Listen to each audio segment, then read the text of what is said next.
Democrat John Lehman beat Republican Van Wangard of Racine by about 800 votes. Lacey Crisp live in Madison to tell us what this all means. Lacey.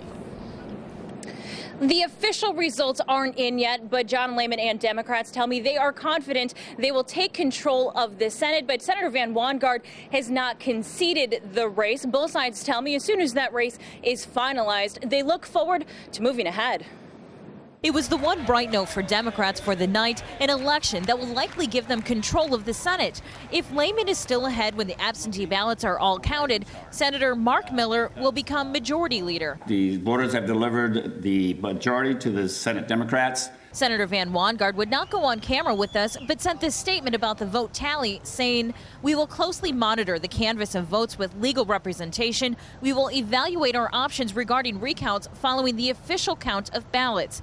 Current Majority Leader Scott Fitzgerald says he's not ruling out a recount. I think the candidate deserves at least a second look at what was going on in Racine last night. John Lehman says he expects a recount, but says he's excited to be back in the Senate. I really believe that a divided legislature often moves toward reasonableness, and that what we would hope to see is leadership in both houses get together and say, what can we do for the people of Wisconsin without arguing and without throwing rocks at one another? I look forward to that.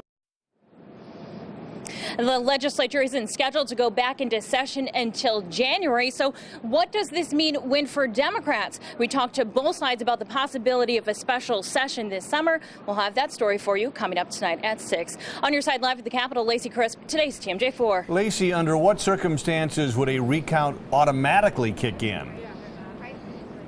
It would have to be less than about 0.5% of the vote total, which would be about 300 votes. With Lehman ahead by about 800 votes, I think there are 400 to 500 absentee ballots still out there. So even if Van Wangard won all of those absentee ballots, if they're returned by Friday at 4 p.m., it's still cutting it awfully close. Yeah, and it could be expensive too. Thank you very much, Lacey Crisp, joining us live.